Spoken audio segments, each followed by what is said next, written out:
Your Conversation Starter Guide for caregivers of people with Alzheimer's or other forms of dementia. How to understand what matters most to someone living with Alzheimer's or another form of dementia and help them have a say in their healthcare. The Conversation Project wants to help everyone talk about their wishes for care through the end of life, so those wishes can be understood and respected. We know it can be hard to start conversations about healthcare through the end of life with someone you care for. It can be even harder when the person you care for has Alzheimer's disease or another form of dementia, especially when they begin to lose their memory, capability to independently perform daily routines and tasks, or reasoning ability. Dementia can progress unpredictably, and as it develops, it will become harder for the person you care for to express their wishes for care. Having conversations early and often can help you make decisions for that person later on. If you know what their values and wishes are, you will be better informed to make healthcare decisions on their behalf. That's why it's best to start a conversation before any treatment decisions need to be made. Sometimes we might avoid the conversation by telling ourselves it's too soon, but it always seems too soon until it's too late. Caring for someone with dementia is a long-term commitment that can have many challenges. This guide was created to help you, as the caregiver, prepare yourself and others to make healthcare decisions for the person you are caring for as the need arises. Understanding Alzheimer's and dementia. Alzheimer's and other forms of advanced dementia are diseases. But unlike other serious diseases like cancer or heart disease, dementias affect thinking and behavior. Dementias are terminal, which means people with advanced dementia usually die from health problems caused by the disease. Some people may not understand that dementia is a terminal illness. It can help to think about a person who dies from cancer. If they had an infection or eating problems in the last few weeks of life caused by the weakness of their body from fighting cancer, most people would still say the person died from cancer. In the same way, people with dementia often have infections or eating problems near the end of life because their bodies are weaker. But dementia is still the major illness that leads to their death. We'll help you take it step by step. Step 1. Prepare. Getting ready to talk with someone you care for about their wishes for care through the end of life means putting your ideas together first. You don't need to have the conversation yet. Here are some helpful ways to think about it. What if I feel afraid to talk? It may seem unkind to suggest to the person you care for that they are losing their mental ability. It's normal to feel afraid when you see the clues and then hear that they have an illness. You may feel alone, and you may be worried that the person you care for will be in denial, depressed, or angry that you are talking about this. Those fears about the future can make delaying a conversation until next time feel much more comfortable. It seems easier to talk when the person isn't there, to pretend that memory problems are normal at their age, and to stay in denial. You may want to protect yourself and the person you care for, and that is understandable. These feelings are common among people in your situation, but it's important for the sake of the person you care for to start the conversation now. What if they insist there's nothing wrong with them? What if they don't want to have the conversation? Sometimes it's difficult for people to talk about a terminal illness. This can be especially true for someone who is just diagnosed with dementia. Denial is a normal way to cope. They might insist that there's nothing wrong with them and may be suspicious of your reasons for having the conversation. It's best to gently make clear that the conversation is for everyone, not just for them. It can be helpful to have the conversation both ways, where both of you talk about your wishes for healthcare through the end of life. If the conversation seems overwhelming or confusing, you can ask about their concerns, listen carefully to their worries, change your approach if needed, and gently try to move the conversation forward. You can also ask if they would rather have someone else they trust make these decisions for them. What if they react negatively or think I'm trying to upset them? There is no right way that people with dementia think about or react to their symptoms. Some may be in denial, or others might worry privately. Many people who have thinking or memory problems, whether that means losing their way home, forgetting how the TV remote works, or figuring out how to pay a bill, may feel afraid. They may also feel very vulnerable and lonely as the disease progresses. Starting a conversation about care through the end of life isn't mean or rude. In fact, it may be the most meaningful way to show the person you care for that you will be there for them. By listening carefully and respectfully, you can share their worries and reassure them that even when they lose the ability to make decisions, you will speak for them. You will respect them and their wishes, and they will continue to have their wishes heard through you. You are not alone. It's normal to feel afraid. It's also normal for the person you care for to feel afraid. Conversations show the person you care for that you will be there for them. Tips for your talk. People in the early stages of dementia will often share that they are nervous about losing their memory or their ability to do things they used to be able to do. It's important not to ignore this, for example, by saying, "Oh, Dad, we all forget things as we get older." In fact, saying something like, "Tell me more," can be an opening to begin a longer conversation. Even though dementia makes a person lose their thinking abilities over time, there might be moments when the person you care for can remember certain things, like music or older memories, better than more recent events like what they ate for breakfast. Use one of those moments to continue the conversation if you want to ask more questions about their healthcare wishes. When someone is living with dementia, it's important to approach a conversation about their healthcare in small pieces and keep it simple. People living with dementia may need more time to process complex information. Too much information too fast can feel overwhelming. It's better not to go through too many pages of this guide in just one conversation. And when you return to the conversation next time, it could be helpful to review the information you talked about before. Having a conversation about healthcare through the end of life may be difficult for you too as a caregiver, but it's also important for you. It can help you feel less guilty, uncertain, and worried when you make decisions for the person you care for, since you will know what they would want. You are doing the best you can. It can also help to share the experience with someone you trust, who can listen and offer ideas. As a caregiver for a person living with dementia, what do you need to think about or do before you feel ready to have a conversation with them about their healthcare wishes through the end of life? Step 2, talk. Helping someone with dementia have a say in their healthcare is easier if you and others who care for them know how they might feel about certain situations that could come up in the future. It can help to approach the conversation in different ways depending on what stage of disease they are in. Early stage disease. For someone in the early stages of dementia, the questions below are a good place to start. As their caregiver, you can encourage them to review the questions below to help them think about what matters to them in their care through the end of life. That way they can share this information with you and others who will be involved with making decisions for them. Middle stage disease. In this stage, there may be moments when it's still possible to remind the person with memory lost about their experiences with someone at the end of life. Remember when grandma died? How they felt about it, and their preferences for their own experience.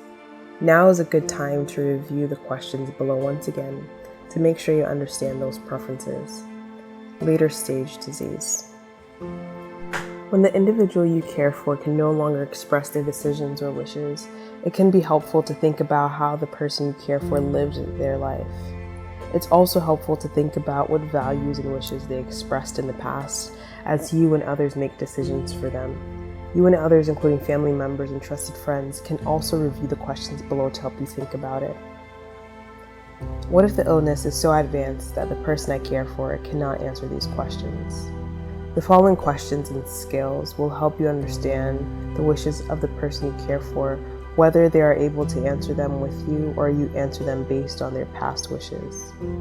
Note that the use of me and you in the questions refers to the person with dementia. If they are unable to answer them with you, it's best to answer these questions as you think they would. It can help to ask others who know the person well or may also be involved in their care to help you think about it and answer the questions. First, finish the sentence. What matters to me through the end of my life is, for example, being in the hospital receiving treatments, being able to spend time with people who matter most. Sharing your what matters to me statement with those you care about could be a big help down the road. It could help them communicate to your healthcare team what abilities, such as taking care of yourself or doing activities you enjoy, are most important to you. What's worth pursuing treatment for and what isn't? What are the most important things you want your friends, family, and healthcare team to understand about what matters most to you through the end of life? As the disease progresses, I'd like to know only the basics about my condition and my treatment. All the details about my condition and my treatment. When there is a medical decision to be made, I would like my healthcare team to do what they think is best, to have a say in every healthcare decision I can for as long as I can. If you become sick with another illness, how much medical treatment do you want to try? I would want to try every available treatment to extend my life, even if it's uncomfortable. I would not want to try treatments that impact my quality of life in order to extend my life. Where would you prefer to be at the end of life? I strongly prefer to spend my last days in a healthcare facility, such as hospital, assisted living, or nursing facility. I strongly prefer to spend my last days at home. If you weren't able to speak for yourself, would you want people to follow all your wishes or do what they think is best in the moment? I want the people I trust to do exactly what I've said, even if it makes them uncomfortable. I want the people I trust to do what brings them peace, even if it's different from what I've said.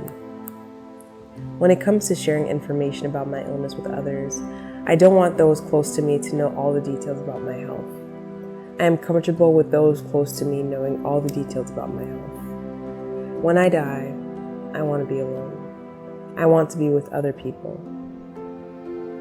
From your responses above, what do you notice about the kind of care you prefer to receive? Is there anything else that people who care for you should know about your care so they can make the best decisions for you? As a caregiver, this is not about your opinion. It's best to think about and write down what the person you care for would want.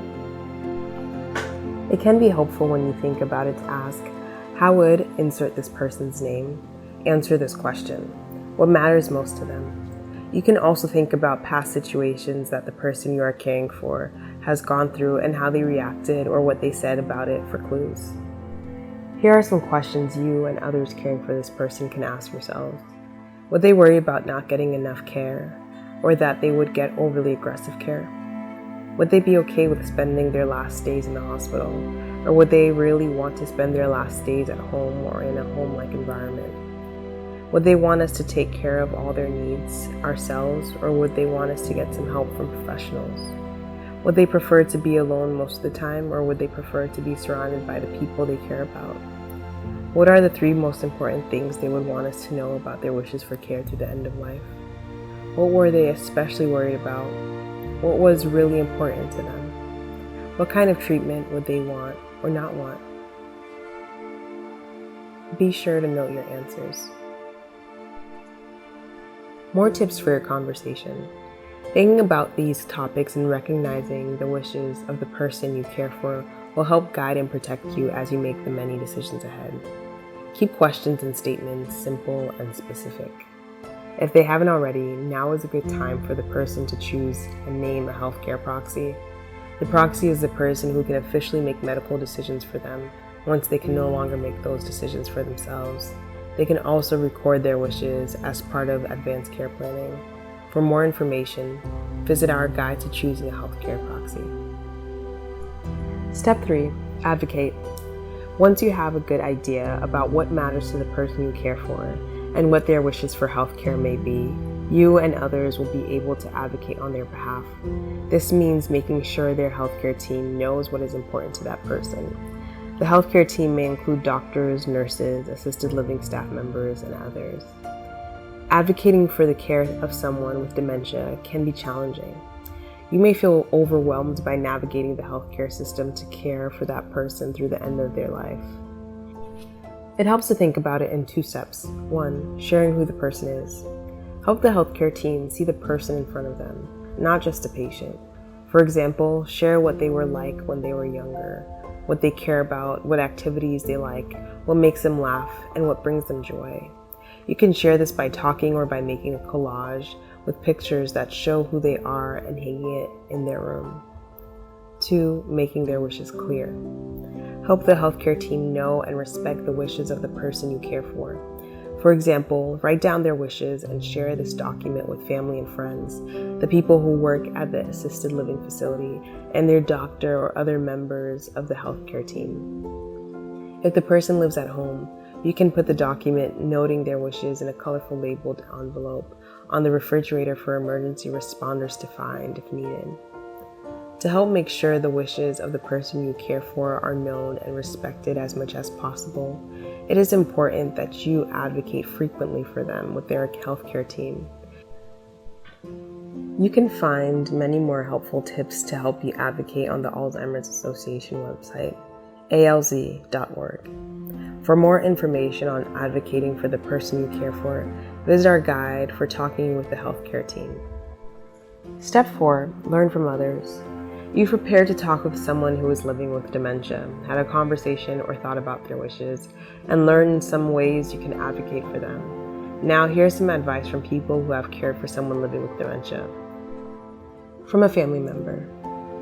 One thing that charmed my mother at the end of her life was watching the birds on a bird feeder. It never would have occurred to me to put into a document like this that as long as she can enjoy nature and feel pleasure, she would want to be alive. But I know that now. In the end, it was the simple things, watching a grandchild play, watching a bird, that mattered most to her. From a social worker. I tell families at the beginning that everything about living and loving someone with dementia is counterintuitive. The person with middle stage dementia has lost their abstract thinking. For example, if you tell someone they have a doctor's appointment in 2 days, they'll start worrying about it and ask you every 5 minutes. The counterintuitive advice is to not tell her, but get her dressed. From a doctor. I get people in the clinic at different stages. Doing it alone, not seeking help or advice, can be so isolating for family members. Connect with others at an early stage. There is so much out there. Dementia is a disease.